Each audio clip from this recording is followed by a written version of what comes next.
And we're live, and hopefully we don't freeze up like we did here just for a second. Nobody's in here yet, but maybe somebody will be in here in a little bit. Um, People watch these as they show up. Eventually, they watch them. So I'm not really going to wait around too much and just kind of wait for people to show up. I'm just going to go ahead and start talking. And tonight I've got Robert from Ghost Gear, and we're going to talk about our upcoming investigation in Tennessee.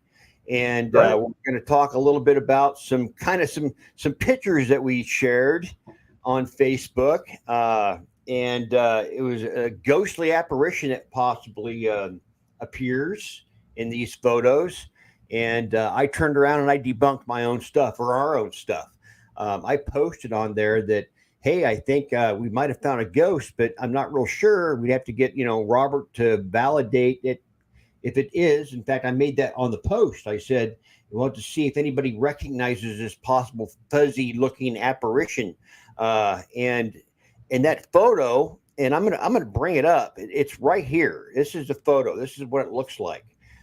You can see way back there in the corner that there's this ghostly looking apparition that was back there, and it really looks ghostly on a cell phone. It wasn't until I was able to, and if you don't know what I'm talking about, if you can't see it, it's right there. That's where it's at. It's this little apparition, but on the cell phone, it looked really, really, I mean, creepy looking. And so I started going through all the pictures, and meanwhile, I'm getting all kinds of posts saying, "Oh man, that looks like a Civil War soldier," a great catch, and this and that. And I am horrible. I debunk my own stuff. I am probably the hardest person in the world on myself, harder than anybody out there viewing me can be. I'm terrible. In fact, when I scroll through Facebook and I see something, I almost bite my tongue into because I'm that kind of guy. I want the truth, and so I started going through some photos, and I found this one of outside of the house, and you can see there's the house there, and there's a gentleman looks like he's doing something. I don't know, with that bench or whatever. And I thought, there's something seems to be odd. It's just something odd about that photo. And so I looked at it a little bit closer, and I noticed that, uh, well, it's a Stanley tape measure. And for some reason, I thought in that picture that I seen something kind of shiny. Um, this one here, you can see something kind of shiny, and I'm going to zoom in on it right now. There it is. Um, that's not a ghost. That's one of the workers, and I made mention to that it was possibly one of the workers that was there. But even though I had posted the fact that I thought maybe it was a worker that was working on property, everybody was kind of just saying, "No, man, that's a ghost. That's for World War II." Well, unless they're using Stanley tape measures in World War II to measure distance and trajectory for cannonballs, I don't, I don't think that's the case. So, but that's how I work. That's what. So when we go down to this place in Tennessee, um, for those of you who are expecting me to be posting all kinds of crazy findings as soon as I walk in the door, that's probably not going to happen. Um, I, I, I'm not about putting a bunch of stuff on Facebook that if I have any doubts about anything, I don't post it. In fact, if you've read my book, In Conflict, you'll find in there that I've lost a lot of team members over the years because I won't post evidence. If I think that it's something that can be debunked, um, I won't post it. I won't have anything to do with it. And I've been really talked down about that. I've been talked down about not believing my own evidence. So, Robert, what do you have to think? What's your feelings on this, especially when it comes to paranormal equipment? Because I mean, obviously you sell it. Yeah, so you're kind of going against the grain a little bit, I guess. You're I am. supposed to, not show the picture of the guy working outside and just go with the flow and let everybody think that's a ghost. That seems to be the thing to do on social media. But, there's a lot of credibility, I think, that's lost with people that do that. You know, I see the orbs are the big one, right? Everybody posts, or they're sitting in their recliner in their house and they're like, hey, I just randomly shot this video. Look at all these orbs. My house is haunted. I'm like, no, it's not. But you know, that credibility is what is lost in the paranormal field, that investigators, you know, like you said earlier, they're not investigating. And Exactly. investigating to me means both sides, right? Look into the spiritual or the supernatural side, and look into the you know, the physical world that cause, you know, that there are explanations for strange things. That There are, doesn't make them absolutely. supernatural. You know, it's not that I don't believe in it. I believe in it. I believe in the paranormal. I know it's that. I know it happens. I mean, I wrote 2 books on it.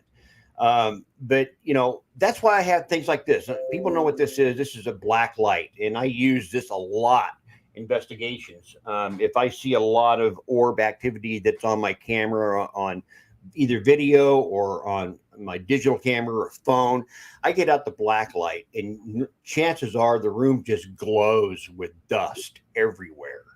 And so I use that to debunk, again, my own stuff. And as Robert mentioned here earlier, talking about debunking my own stuff, I didn't, you know, when I seen, I'm going to show it here again.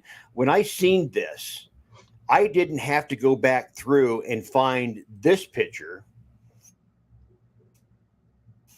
of this gentleman and zoom in on, you know, this tape measure, and finding a picture of what is a tape measure on this guy. You know, I didn't have to reveal that to anybody. I could have carried it on. Oh, yeah. You know, I could have just fed the farter that was going on, you know, and, oh yeah, it's a ghost. And he said, yeah, it's a ghost, man. We're going to walk into the most haunted place in Tennessee. Right. Well, it's not going to work like that. You know, we're going to go in there and we're going to do as scientifically involved investigation as possible.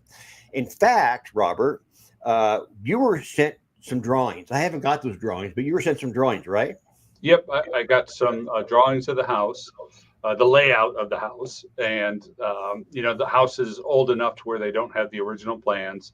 So the owner went in when he was taking those pictures, and he drew the outline of the floor plan of the house for us. So, you know, what we can do with that is, you know, get a plan of attack so that you know, we can be prepared when we get there, how we want to investigate, what rooms. Right. You know, the hallways, the kitchens, the living rooms, the bedrooms, all in that. fact, we're gonna find a weekend here in the coming next week or so. Robert's got this huge whiteboard in his basement, and we're gonna transpose this drawings of the basically the layout of the house, and we're gonna kind of figure out where we want to set all of our instruments at way ahead of time.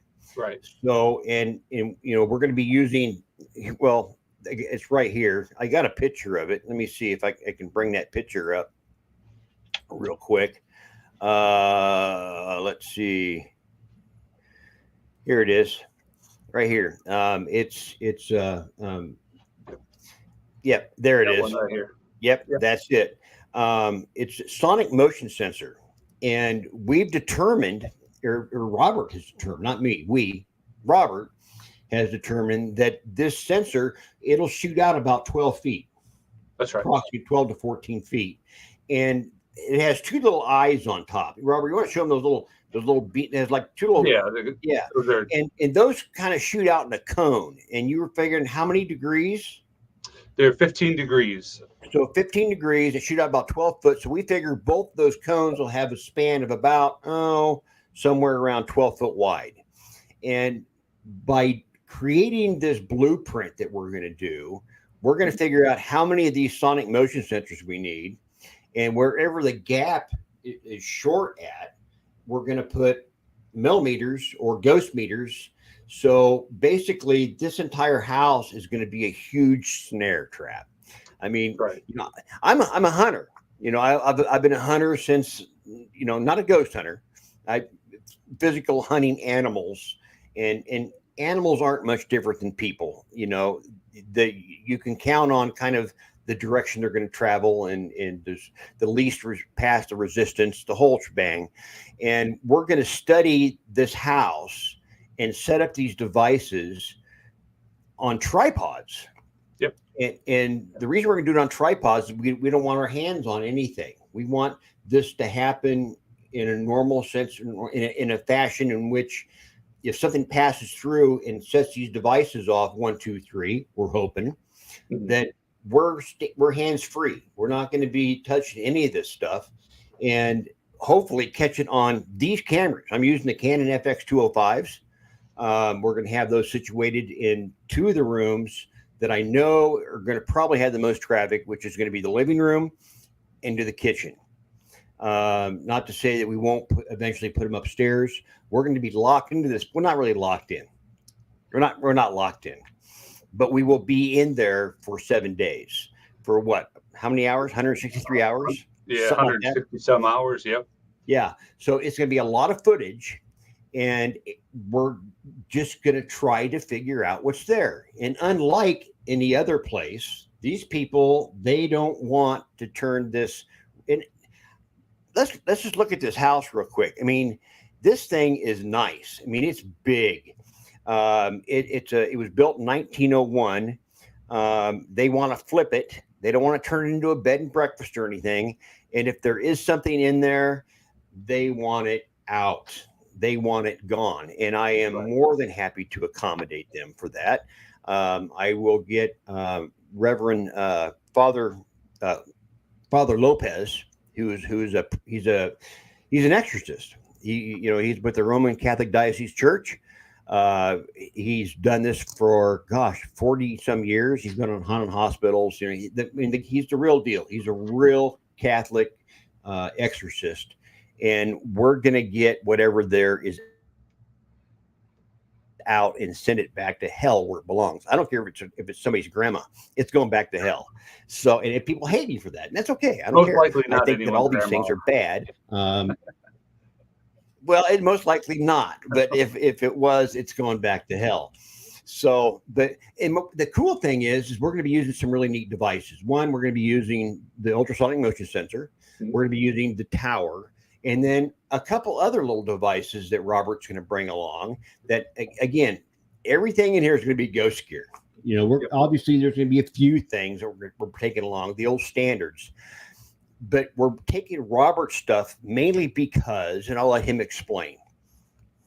So a lot of the stuff that I design is I try to make it false positive proof. It's impossible to make it 100% false positive proof, but for instance, the puck here that has EMF detection and motion detection. It uses microwave sensing for the motion detection, but the EMF detection got some filters in it, and those filters filter out a lot of the man-made EMF. So your 60 hertz running through your wires in your house, it'll filter that out. It'll filter a lot of communication signals out, like walkie-talkies and cell phones and things like that. Won't set it off. So when it does go off, that it's most likely not somebody making popcorn in the microwave in the room next door, that it is something not man-made. The ultrasonic motion detector is really cool because it's not affected by EMF. So it's not affected by light. It's not affected by anything but high frequency sounds. So, it doesn't have any issues with, walkie-talkies or cell phones either, because it's not affected by that. So we were talking before we went on live, this thing's kind of like a Roomba or these robots. Right. So this sensor they won't run over your cat. They see things. They actually see it and they avoid it. Right. Yeah. That sensor is the same sensor used in robotics that they use to, for very expensive robotics that they use to move around, like the Roomba, and things like that. It's a very good sensor. It's a very foolproof sensor, and it's used in, like I said, robotics and other industries. So it's not a glitchy sensor, in the sense that it'll just go off for whatever reason. I've got a lot of these out there. It's a pretty popular item, and I get a lot of feedback from people. They'll say, I had it pointed down a hallway and I got nothing for hours. And then I moved it into this living room or bedroom or wherever. And then all of a sudden it went nuts. So that to them, that justifies the fact that it's not glitchy. It's not just something that goes off. Well, we And used it at one point. It's been a while back when me and you went to the YMCA, Honda YMCA in Rock yeah, Island, Illinois, and you said, "Hey, Alan," you said that sensor's going off in that hallway in that ramp area. the ramp. And before I had a chance to grab the camera and get it set up, it stopped. It didn't do it the rest of the night. No. It just, nothing happened. Well, zoom ahead like 4 months. I went back there with Dr. Rebecca Foster and we heard it going off. We were actually in another room and I could hear it going off. So I grabbed a camera with a tripod and set it up. And sure enough, it was catching something that was down that ramp, and it was showing 14 foot. It was showing it to come up 6 foot, then up to 3 foot, and then to go back to 14 foot. And that was cool, but it wasn't as cool as when Rebecca set up that SLS camera. And the SLS camera now was seeing something, that little stick figure thing. It was seeing that as the sonic motion sensor was also seeing something. So it had a double redundancy, and that sold me right there. I said, this thing is actually seeing something. Yeah, it's an interesting device. I've gotten quite a bit of feedback like that, where folks have had SLS cameras, and they would say as soon as a stick figure pops up on their SLS camera, the ultrasonic motion detector would start going off, and they do see that, what you mentioned before, the bouncing around. That is pretty common for people that actually use this and get good feedback from it. So that's good information for me as an engineer and kind of a nerd. That gets me thinking, maybe spirits don't meander about, maybe they kind of teleport from one spot to the next. Right. And I was thinking about that. We were talking about how it goes out in, what you said, a 15-degree angle. Right. Right. So each of those cones, each of those little spots on top are going out in a cone like this, right, so to speak. Okay. There's one point where they're going to cross like this. And where that's going to be basically in the center where they cross. That would be probably where the signal would be most powerful, whatever footage that is. And then when it gets to the right or the left of that, that's where those signals might diminish a little bit and make it look like it's not as far away, like it's closer or further away. You see what I'm trying to say there? Yeah, it's based off of sound. So whatever it's bouncing off of, the strength of that sound is going to be the same as it goes out to about 12 to 14 feet, somewhere around there, is what the spec sheet says that sensor is good for. And then it bounces off of something and gets feedback. Now with a spirit, I honestly don't know what it's bouncing off of. Maybe it's not bouncing off the spirit at all. Maybe they are projecting, a high frequency that they're picking up on. That's been kind of touched on in the past, that what we see is actually a frequency of sound and light. Mm-hmm. So that would kind of make sense, wouldn't it, as far as how this thing operates? Yeah. So if they were to, let's say you had a bat in the room, right, and it's chirping at the same frequency this is operating at, so it may cause this to go off and read false positive because it's getting, I mean, not that ever happens, but because it's getting some external, source other than itself. And that's what I wonder if the spirits, or maybe they choose to interact with the device. Maybe they say, oh, this thing's chirping at me with a high pitched sound, and they send another high pitched sound back at it. And this is able to detect that distance from the source of the sound. And I was going to go somewhere else with it, and I totally forgot. Right. But and that's why we're bringing these devices to this location, is because one, they cover a lot of ground. I mean, they'll cover a wide area. We're going to be implementing at this investigation in Tennessee the ultrasonic motion sensors. Be implementing the ghost meters. motion sensors, just, very sensitive motion. They're non-passive motion sensors. Also, any other kind of MEL device, as well as the tower, we'll be using. I mean, there's We'll also have the Piccolo with us, the new ones. we'll have the Piccolo as well. Yes, and there's not going to be a portion of this house that if I guess the best way to put this is, if we don't catch it, it wasn't meant to be caught. And, or there's just nothing there. But when you talk to people, and or these people have talked to us or you, and or their employer, and said, look, we've done a lot of houses for you in the past, flipping these things, but this thing is highly unusual.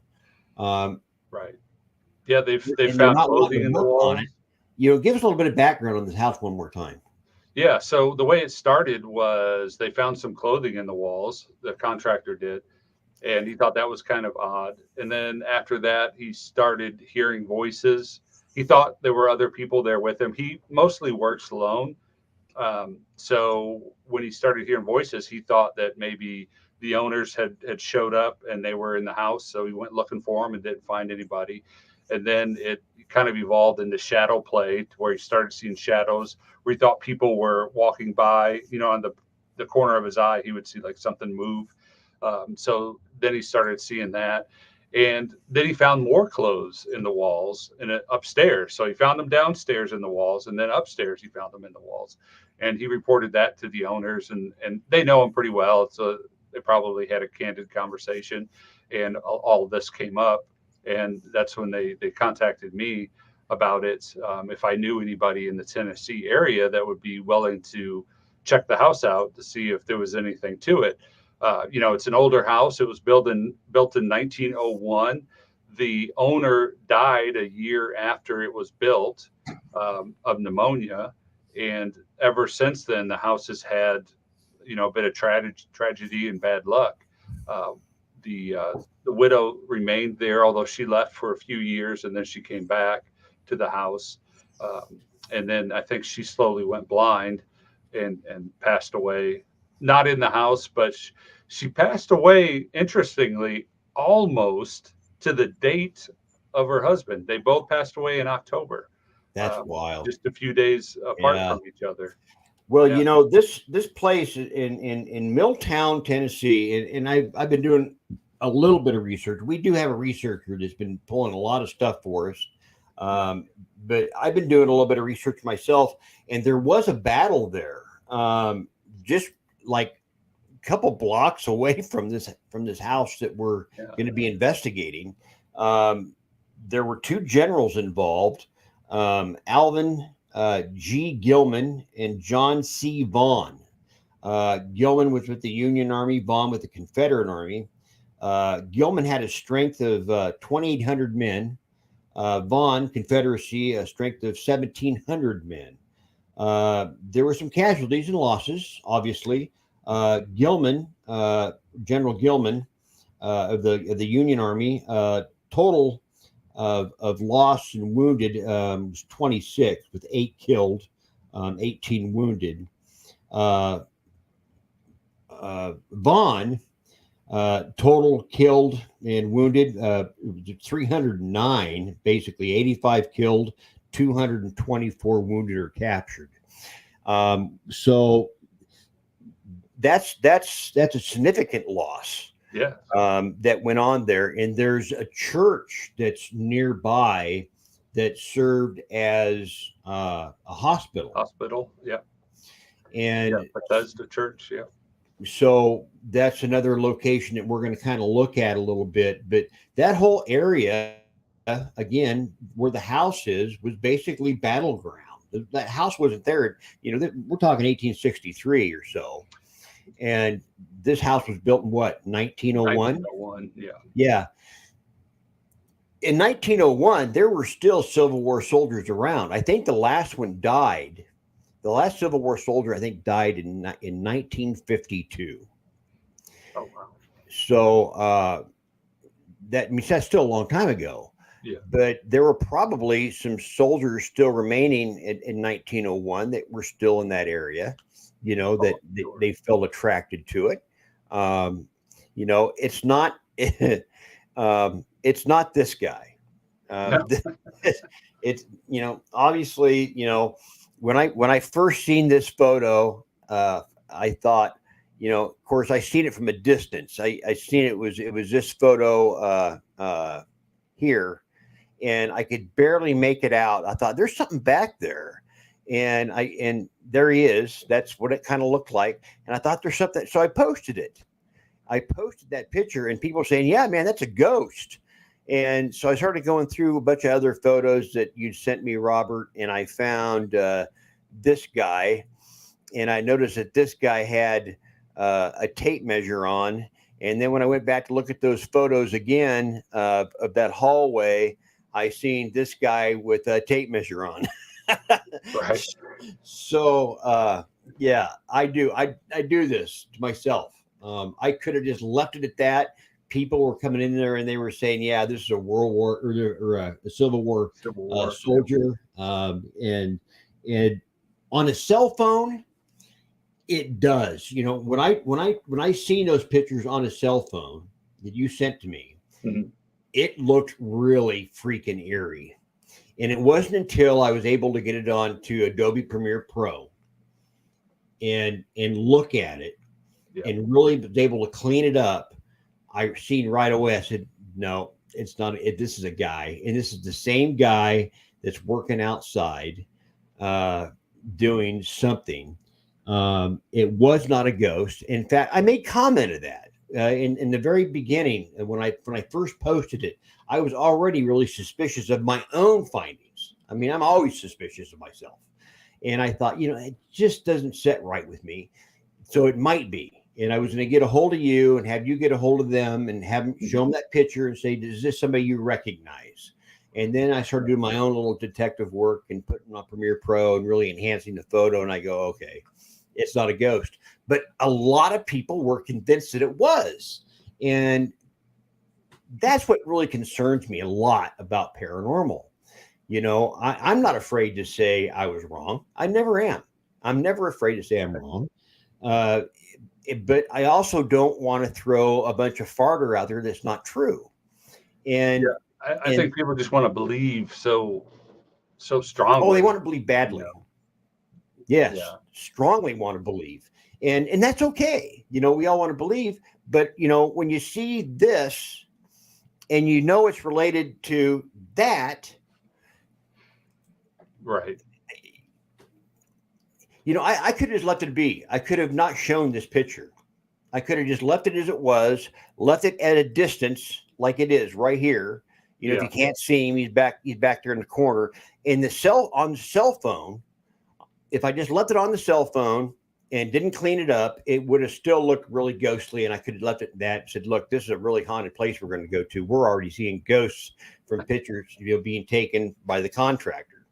So, but That, no, that this is. Go ahead. I was going to say that's an issue. I mean that was a cell phone that took that picture, but and he still looked kind of ghostly, back there in the dark area. And one of the things that I see a lot as well, especially with like these security cameras, they have high amounts of compression when they compress that video. And basically, what compression is that it's trying to shrink the file size.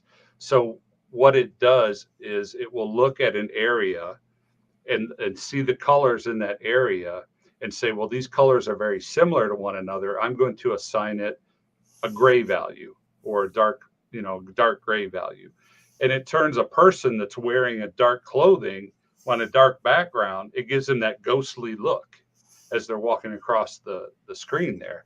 Yeah, And we've all seen that, you oh know, yeah, yeah, and then when you add, you know, zooming in and adding that pixelation value pixelation, to it, then things really get out of hand. right. Yeah, the famous one that I've seen here lately is with the baby in the baby's room, where somebody walks through the room and the baby acknowledges them because the baby looks at them and follows them through the room. And they're like, "Look, even the baby saw the ghost." And I'm like, clearly that is a person that walked through there. The baby saw them, was watching them.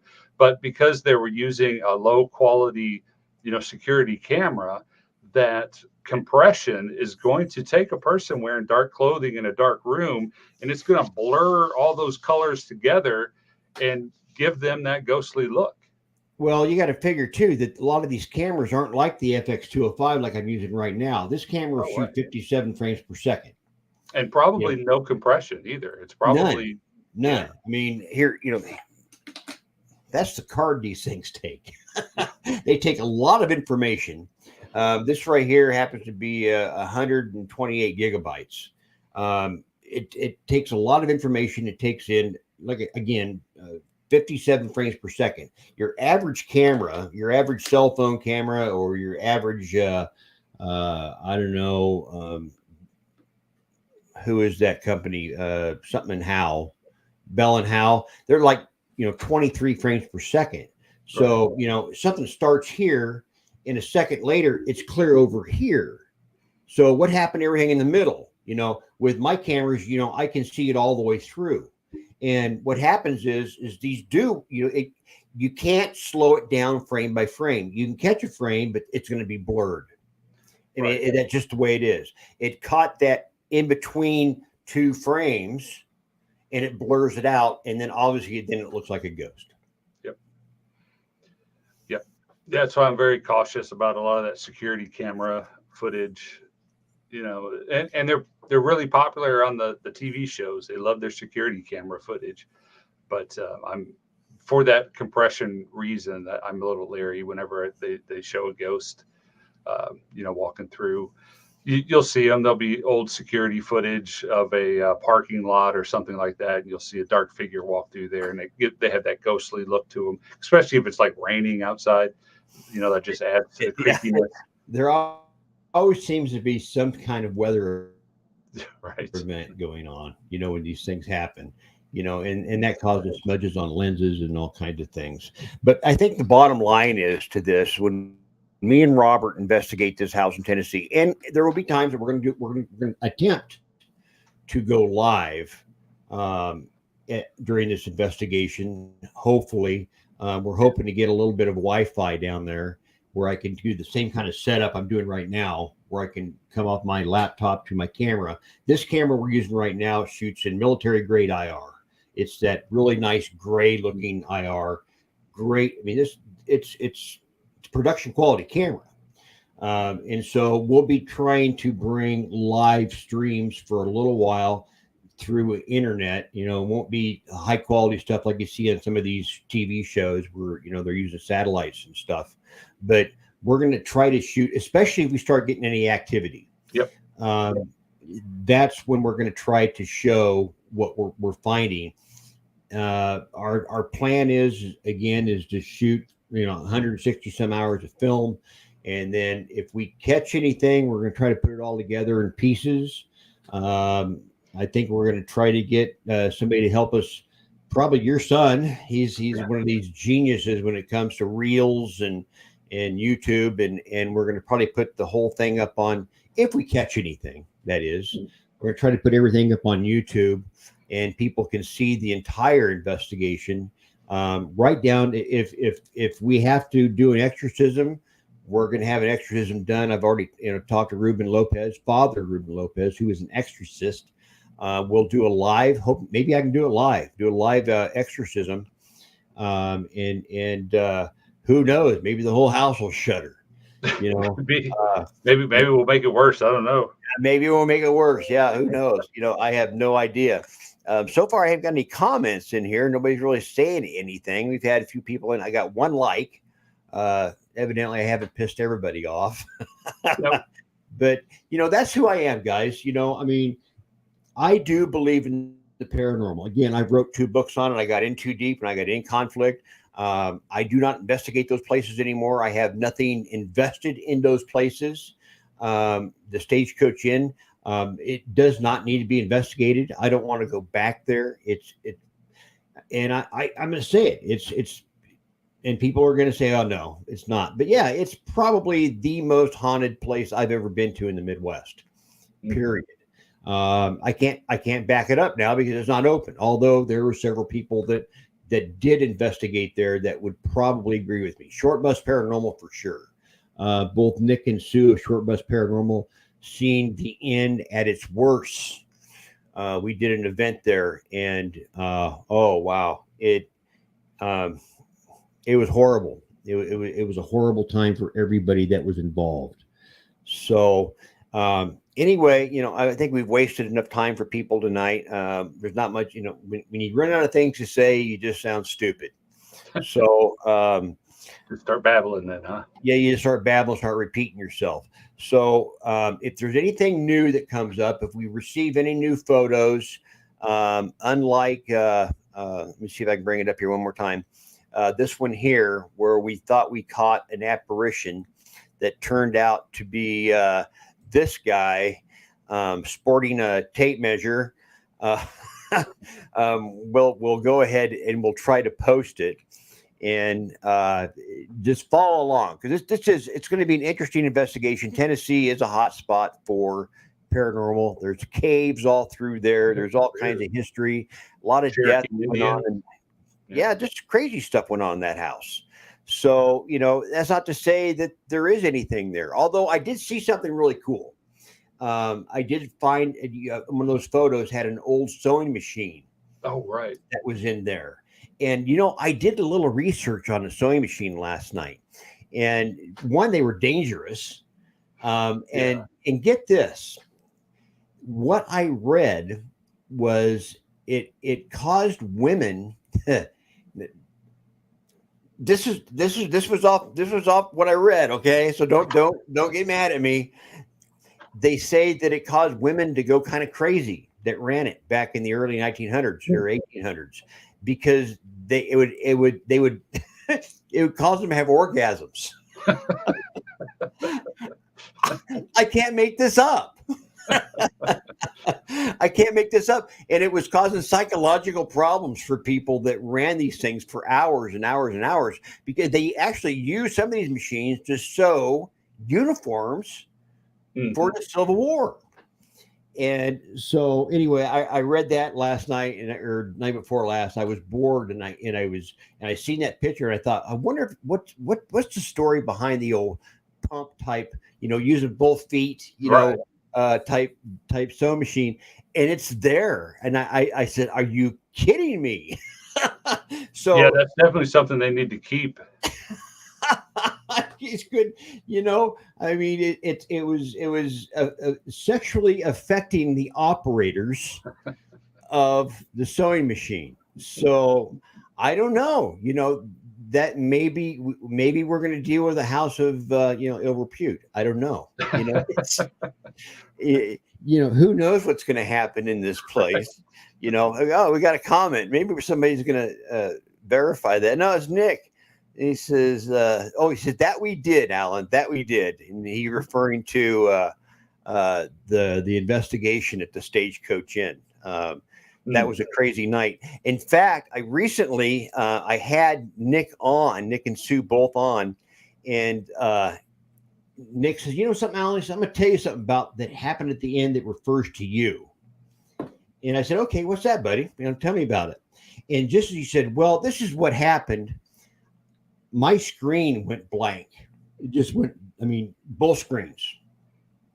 When you see us, side by side, like you're seeing us right now, my side went black, and then the other side went black, and they started to buffer. I could still hear Nick and Sue talking, and I lost all communications. I couldn't hear nothing. It was just dead. Everything went dead. My laptop literally crashed. Oh, wow. I had to reboot it, and I get on my phone, and I'm typing to Nick and Sue. I say, I apologize. We'll try to get back on the air as soon as we can. Unbeknownst to me, the broadcast is still going. Now, take in mind, when I finally was able to get my laptop back up, I had to go back into StreamYard. I had to upload the app. I had to go back into the app. I had to go back into the broadcast because everything had crashed. It was gone. And then all of a sudden Nick says, and that's what happened. And I go, I didn't hear any of that. And he was getting the text messages saying that, hey, I can't see you guys. We just lost all connection. The internet's gone. Right. I mean, it was gone. Everything crashed. My computer crashed. There was no, and once, and I'm and I'm the guy that's doing the broadcasting. And so everything's coming off of my laptop. Oh, right. But they were still That broadcasting. doesn't make any sense to me because it did. I had to restart, completely had to restart StreamYard. I mean, I had to go in, I had to actually go into the search engine, type in StreamYard, said, do you want to go into StreamYard, do a live feed? I said, yes. I did the whole thing. And I thought for sure I'd have to, invite them back in and restart the broadcast. And they were going the whole time. Oh, wow. So figure that out. Every time I talk about that place, something good. So we got another message here. Says, yeah, that was pretty crazy. That was pretty crazy, Nick. It was a crazy, crazy night. So anyway, if you're interested in what Robert has, it's go to ghostgeartech.com. He has a lot of really cool items there. He's working on one more, and we're going to talk about it real quick. Yep.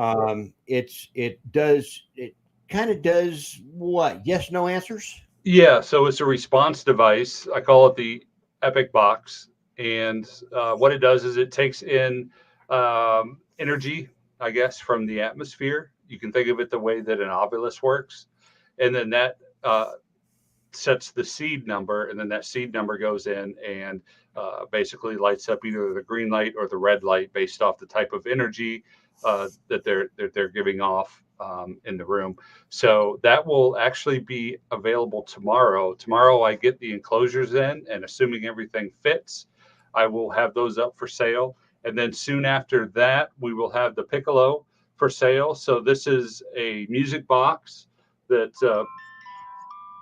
plays music. It has an EMF meter here, and it is a 3-axis EMF detection. So it is Explain that. true. Explain the 3-axis that people.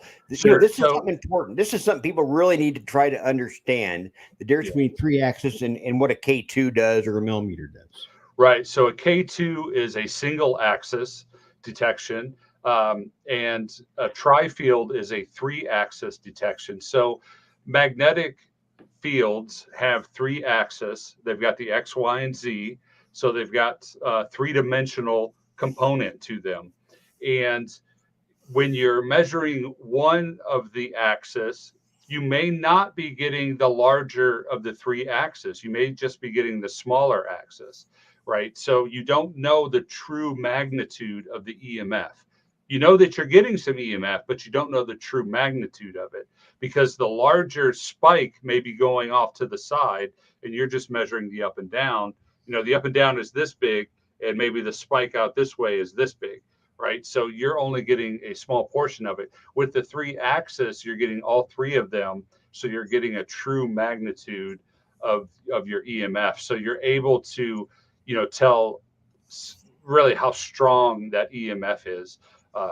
So that's going to be more like your tri-field meters, which use active, and I also use active sensing as well. So there's 2 kinds of sensing, passive and active. Active is always going to be your more specific or more accurate reading or sensors. And so we're going to have that built into the Piccolo. Have all those down in Tennessee. Yeah, and, we'll have these down in Tennessee. And the interesting thing about all this, people need to understand that these devices, they're not nearly as sensitive as a K2, not nearly as sensitive as a millimeter. So there's going to be times that we're just going to be probably just, bored as hell, watching paint dry on the wall, because these things will not go off unless something is actually there. It needs to be substantial to and I don't mean substantial as in it needs to be a bomb going off, but no, it's got to be bigger than what I like to reference as a whisper of EMF. It's got to be bigger than that whisper of EMF. So that something is really there. And plus with the 3-axis, you're able to, like I said, get all 3-axis and get a true magnitude of the EMF. Well, I'm going to break in here real quick, and we're going to try to stretch this out just for a few more minutes. I told everybody when I did this live stream, I've got this book. I got In Conflict, and every now and then I get a book in, and this one, I don't know if you can see it. I took a picture of it earlier. It has a really wrinkled page on it right here, and it's one page. It's wrinkled, but I really can't sell it for $20, to anybody. It's so what I'm going to do is when I do these live streams, I'm going to sell this book for $15, and I'll sign it. I will sign it. The only thing you got to do is pay the postage on it, but I'm knocking $5 off for one page. So if anybody wants it while I'm live, it's $15. Just send me a quick message and I will send it out to you pronto. It'll be out probably by tomorrow, but you got to do it while we're live.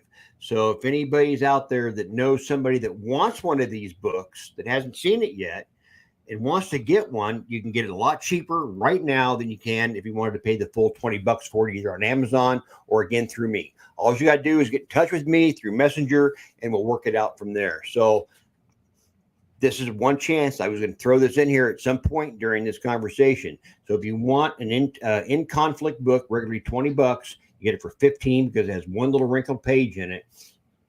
Now's the time to get it. So anyway, go ahead and finish what you were saying there, Robert. Oh, just Piccolo. It also has. You were talking about sensitivity. It also has a sensitivity adjustment, so you can crank that up. If that makes any sense. So you're actually turning sensitivity down when you turn this up. So the EMF has got to be stronger yet to set it off. Okay, Angelina, that's yours. We'll work those details out. You can either call me and I can do it on the square, and I can send it to you, or you can come by and pick it up. So this book's gone, folks. Just sold it. Sold. It's gone. Thank you very much, Angelina. I greatly appreciate that. Maybe you can have somebody that you want to share this book with. Again, it has that one screwed up page. I knew I'd sell it tonight, and Angelina came through. Thank you very much, Angelina. I appreciate it very, very much. Yep. Also, we're going to have some, early bird discounts. So watch the Ghost Gear Facebook page for some coupon codes that I'm going to be putting out for the early bird discounts that will be on the Epic box. That is the yes/no response box that should be available tomorrow. Perfect. Yeah. I'm going to get one. Everybody asked me, granted, these two were kind of put on temporary permanent loan to me through Ghost Gear. Right. But I push them all the time. This one wasn't supposed to work. The tower wasn't supposed to work at all. He says I could basically just have it. And then the ultrasonic motion sensor, I was testing it. I was taking some pictures of it, and it just more or less just, he just said, let's just trade. So, but I do purchase these when I want one. And they do work, folks. They really do. We're going to be using a lot of Ghost Gear stuff in Tennessee simply because it is not so sensitive, I guess, is the best way to put it. I'll be using the vibration sensor a lot because it doesn't use things like EM or humidity or temperature or anything else to set it off. It has to be physically touched. So we're going to be using a lot of devices on this investigation that are going to be actually really kind of hard to be tripped. So if we're catching things and I can't debunk it, and believe me, I will try to debunk it.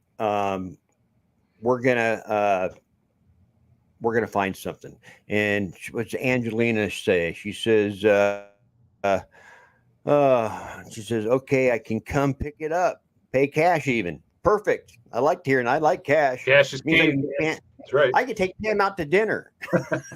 We're gonna go for $15, McDonald's. So anyway, thank you, Angelina. And I think we're going to probably call it from here. It was a good conversation.